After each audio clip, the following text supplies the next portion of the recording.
light of morning when dew is on the clover. A misty-eyed woke from the slumber that is over, rise and be lower,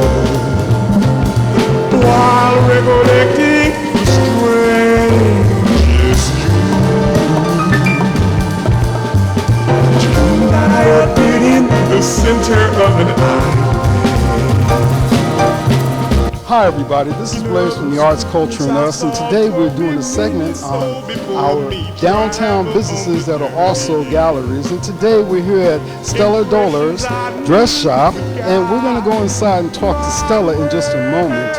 Again, this is actually a dress shop that also combines the beauty and the elegance of galleries, paintings and creations that you'll see there in just one moment. And let me just tell you a little bit about Stella.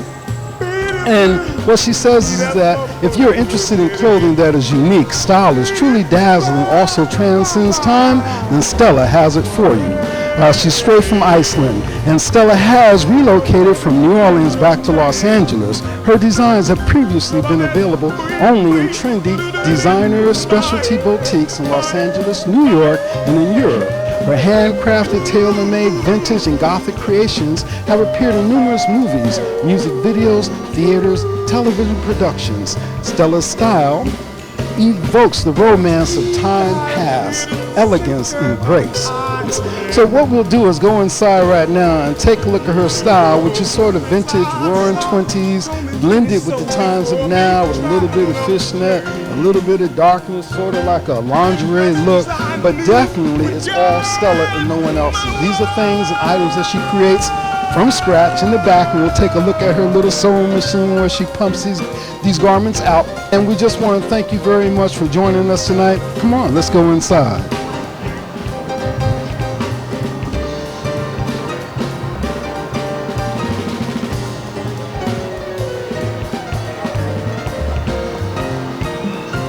Hi, this is Blaze from the Arts, Culture, and Us, and like I promised you, we're inside now, and we're getting ready to talk a little bit to Stella. Pronounce your last name for me? Dottir. Dottir? Yeah. Ah, I got it. Yes. So, and tell us, in the name of the city you're from in Iceland? I couldn't pronounce that one. Reykjavik. Huh? Reykjavik. Reykjavik? Yeah. That was close. So tell us a little bit about yourself, some of your work. It seems to me, I can't be certain, but it seems to me that you have like the roaring 20s and a little bit of something else, Gothic. Is that the word for it? So tell us a little bit about your work and the things you do. I like to make woman very feminine and beautiful, and every woman is beautiful. And wearing the Stella Dottir dress, she's going to be super beautiful. You do want to point out the majority of your clothing line, we're going to talk about the gallery in one moment now, but the majority of your clothing line are for women. Yeah, because sort of like feminine, sexy, sort of, what would you say? Is it sexy? Yeah. So yeah. Sexy. Because, you know, like yeah, we need to be sexy. That's make us feel good. I have my co-producer and assistant Donna here. Maybe you could show her some of the stuff and she'll hold the microphone for you. So we're going to have Donna Sam, who's been assisting us behind the cameras, and she's going to come out because in truth, well, come over here, Donna. Before we step over there, introduce yourself right here in the same. I'm Donna Sam. And I'm working here with Blaze in this amazing store. It's like a kid in a candy store. You have great, great items, Stella. I really, really like what you do. Oh, thank you so much. And I need to tell you something. Before this store, I create in my mind before I had the store. Because I didn't really have the money. So only way to create this was to visualize it. So you had a vision first. Visualize everything. I visualize the color, the lighting, the clothing, the art, the ceiling. That ceiling is like a cloud. It's like a puffy cloud. It's a snow. How long did it take you to do that? Just a little magic. Well, it's beautiful. I love it. And it gives, it takes away the, you know, the store structure. It gives more of a personal touch to the store. And the colors are great, too. They're very soothing and very earthy. Stella, I really, really love this store. And let's walk around and take a look at some of your designs. Be welcome. Okay. Be my guest. Great. So we are still here with Miss Stella Dottir in Stella's store, in her amazing store. And we are visiting today and looking at a lot of her wonderful creations. And she mentioned earlier when she was speaking with Blaze that she also does lingerie. And so I am holding some of her work. Explain those, Stella. Oh, this is a very delicate silk halter bra. A halter bra. Yeah. Because if you're wearing a dress, it's very deep, open in the back, maybe down the waist. This go with that. Now, I love the snaps in the back, and women, you can relate to this. A lot of times, halter bras or interchangeable bras, you have to unlatch it and put it in this other latch and stuff. And this is already done for you. It's very simple, but it's beautiful. Well, I found some other items in your store that I really love, and it's the dresses with the pockets. Let's take a look at those. Yeah, for the key. I love these dresses because they have a very Audrey Hepburn kind of feel and look to them. So, Stella, I really love your hats. They kind of have a Bonnie and Clyde feel. And here, you see that? Oh, wow. This is for the night. Oh, yeah. I can see it. It has a very dramatic front to it. Yeah, like you hide your eyes. I love that. I feel the hat is going to come back because a young girl have been buying this Well, hat. Stella, this has been a wonderful visit. Thank you so much for having us in your store and looking at all your wonderful creations and the artwork. And thank you so much, and I'm going to put a lots of light over you. Thank you, and I've got to get a dress now. This is Donna Lynn Sam reporting from Stella Dottir's.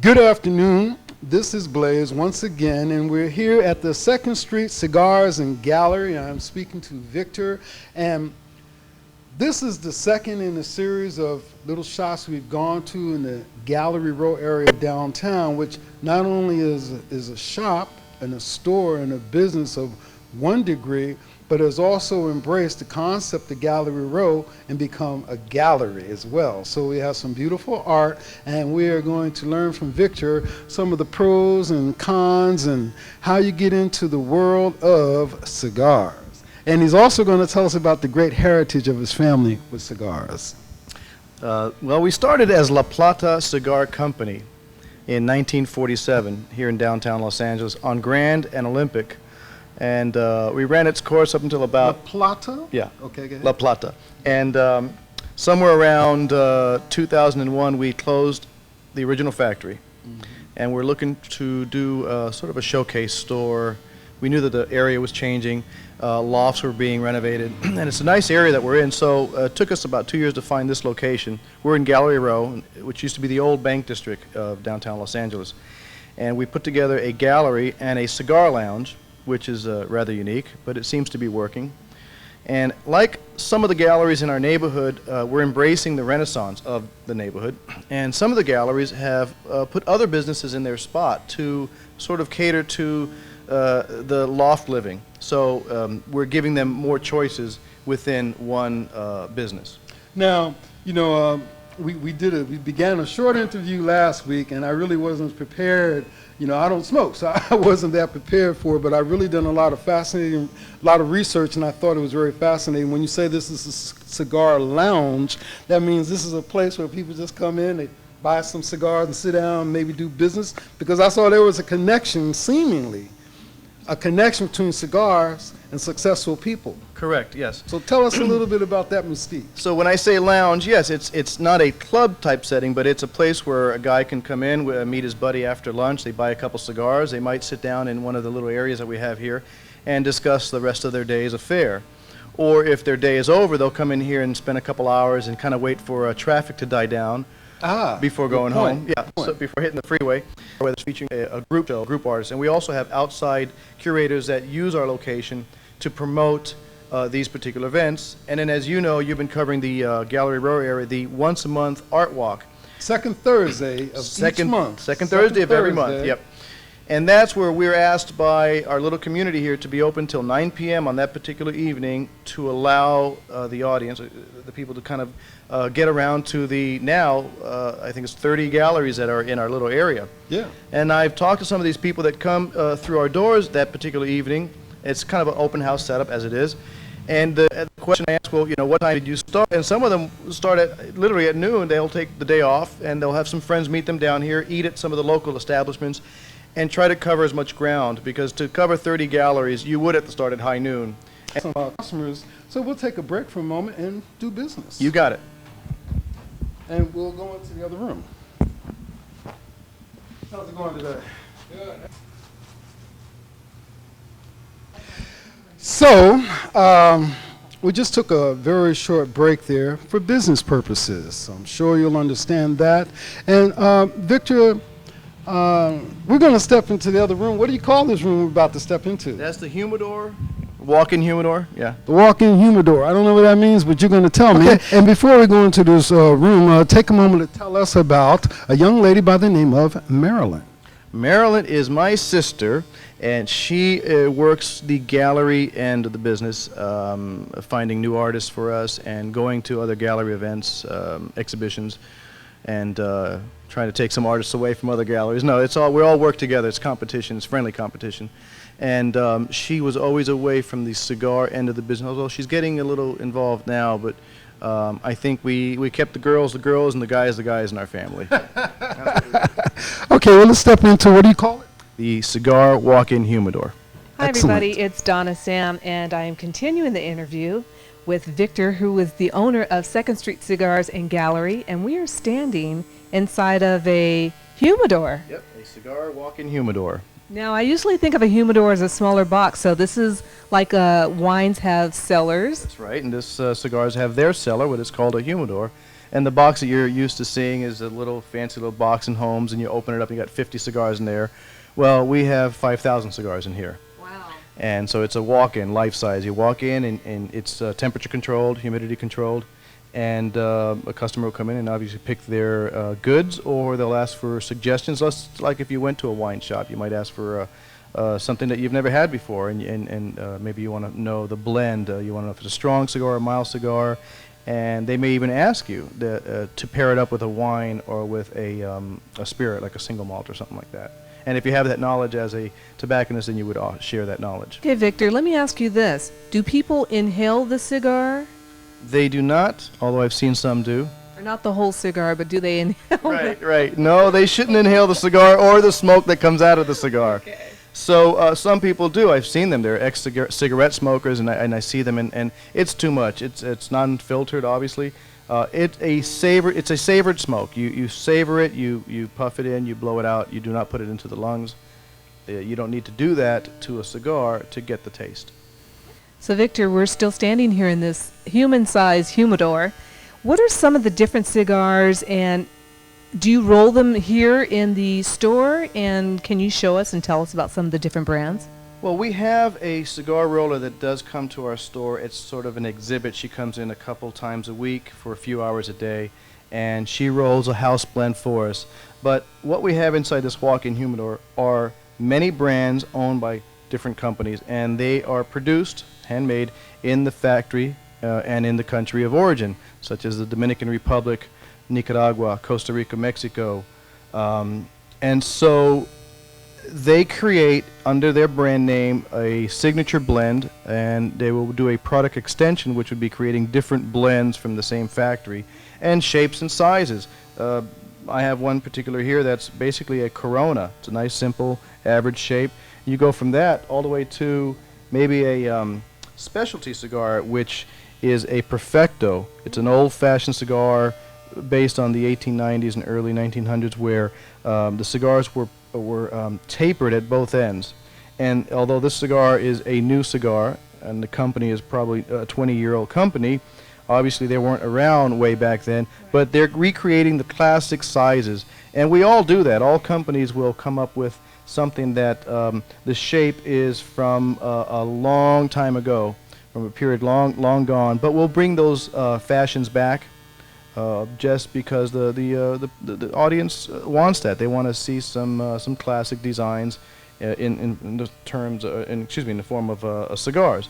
So that's what some of these companies provide, and they'll be in any shape and size. We see all kinds of shapes and sizes. Well, thanks a lot, Victor. This is very helpful and very informative.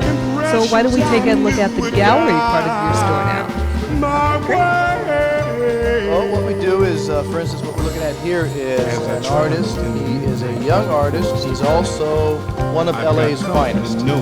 He's an LA police officer. And he's going to show his wares here. This is just a small selection. We'll have a few more pieces come in, and then we'll do the invites, and we'll have a presentation of his work.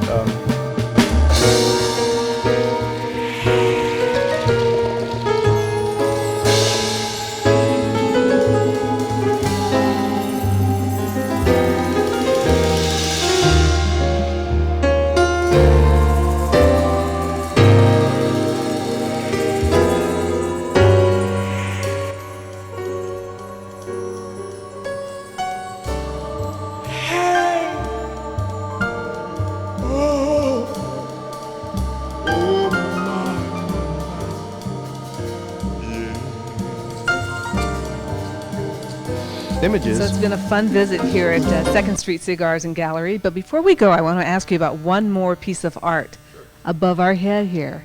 Who is this? This is great-grandma. Actually, great-grandma. This is my mother's grandmother.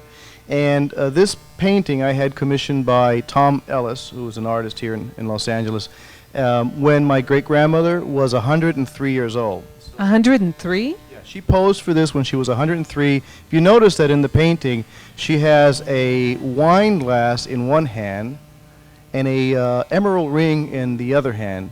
When she posed for the original photographs so that the artist could take those photographs home and then do a rendition, in the wine glass is cognac, and that's what she drank, and that's what she demanded to drink at 103 years old.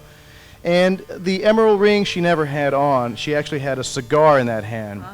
But the artist thought to bring out her femininity, he wanted to put a ring in that hand. And that's fine, but she enjoyed my visits because she knew that I was bringing cigars. What a wonderful story, and that's a great picture. And this wonderful lady died at the age of 110 years old. Wow.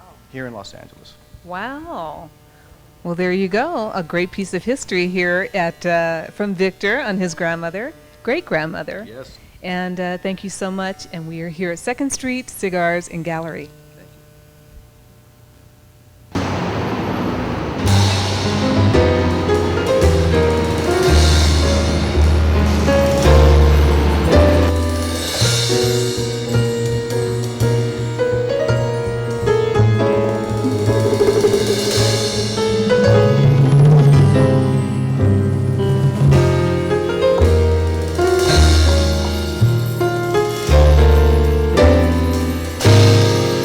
Hi, this is Blaze from the Arts, Culture, and Us, and once again we're doing this segment on businesses that incorporate galleries into their businesses here in the Gallery Row area. It's a very interesting phenomenon, and before I forget, I don't think I mentioned it earlier, that there's a special evening that takes place on the second Thursday of every month. They call the Art Walk Night. This is one of the places, and where I'm at is called? The Red Dot Gallery and Bistro. And bistro, what is a bistro? The bistro is a beer and wine bar with small food items. Well, I have a lot of great shots of them. We're going to pan around here. This is just so comfortable. You know, I've been running all day, and I literally feel comfortable here. I don't know if it's the combination of art.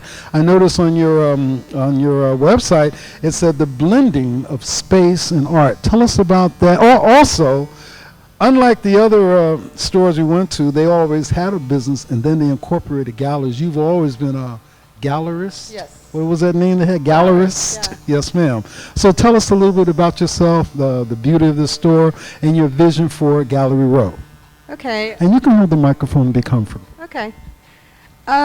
We had a idea that we wanted to actually create a new economic model to support an art gallery. I had a gallery for 13 years. I've had 3 different art galleries, one in downtown LA and then 2 on the west side in Santa Monica on Main Street. I put a huge effort into the galleries. I love Santa Monica. Yeah, it was cool. It was cool. Good. That was cool, dude. It was cool. I had really cool I spaces. go to the beach and think a little bit. Yeah, and I was like 1 block away from the beach. It was like awesome. So it's good to be back downtown. Yeah, I'm really happy to be downtown. And you know, in my first gallery, it was 12,000 square feet, and we would have gigantic parties with art. And I mean, just thinking about those events, it was surrealistic. You know, LA is a pioneering city. Yeah. You know, there's no place else, I don't think, in the country that you can go to and start something that you've always dreamed about doing your whole life and actually accomplish it. Dreamt about what? Let's hear your dream. Well, I dreamt about actually sustaining an art gallery. You know? Let's mention your partner. We didn't mention. Oh yeah, my partner Sid Carter. My brilliant partner Sid Carter. He's an economist, trained economist. He works actually in Nevada at Nevada Power, and he actually came up with the concept that we create a gallery that is sustained by a business. And we really like hot dogs. And we went to Ben's Chili Bowl in Washington, D.C. when he was working there at the Federal Energy Regulatory Commission. And there was a big long line of people looking for hot dogs. Both Sid and I love hot dogs. And we thought, oh, let's do a hot dog restaurant. And then we can have the gallery, and we can support the gallery. And then we found this giant space through the help of Brady Westwater. And so here we are. We had such a giant space. We had actually... Tell them where we're at. We're on 5th Street on the corner of... 5th and Spring. Right on the corner, right on the southeast corner. Yeah, the whole corner.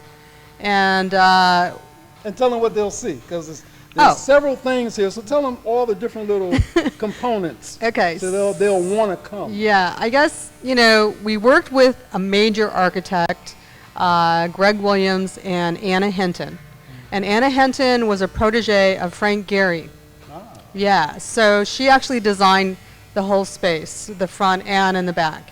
And so let me get back to all the different components. Yeah, so we have the front, which is the Weeneez area, which is kind of a diner.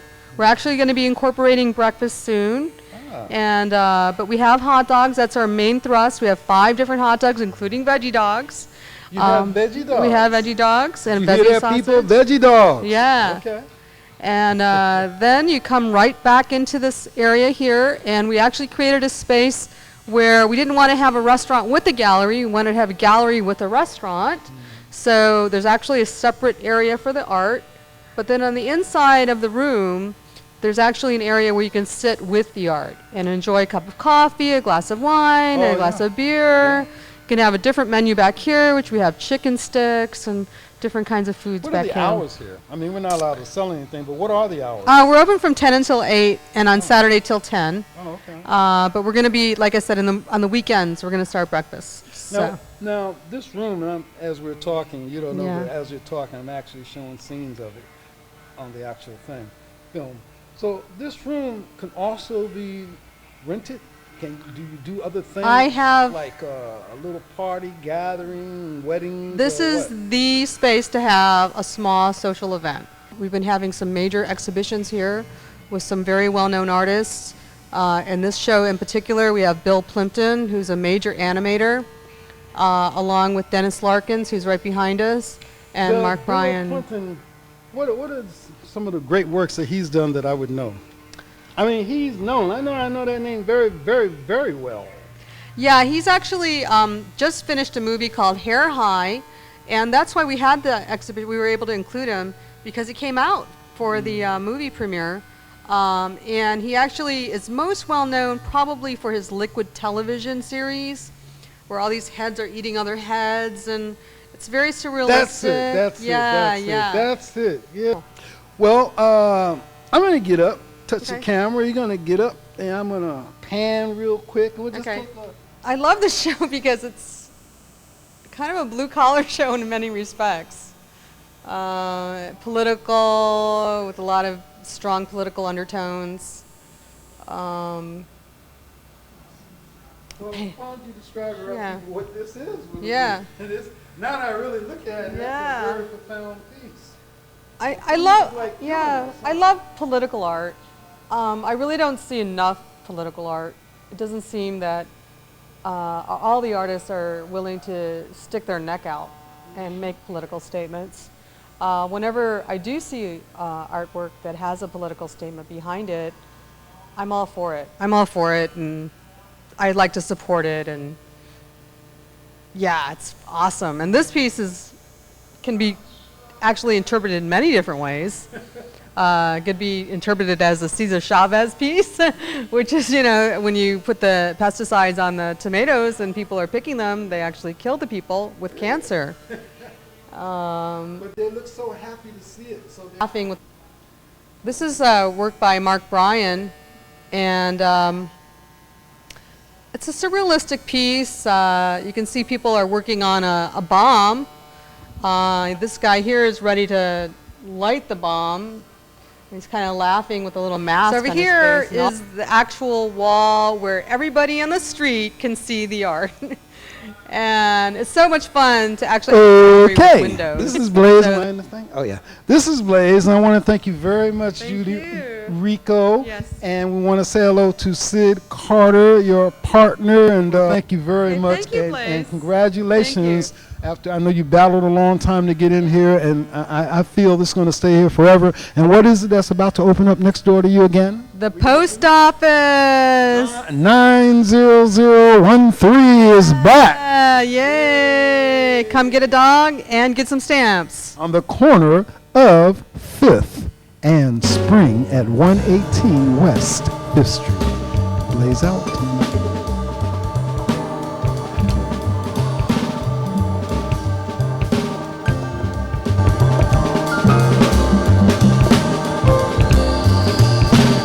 First light of morning when dew is on the clover, a misty-eyed woke from the slumber that is over, rise and be lower, while recollecting the strangest dream that I appeared in the center of an eye. Footprints I saw told me many souls before me traveled on the journey.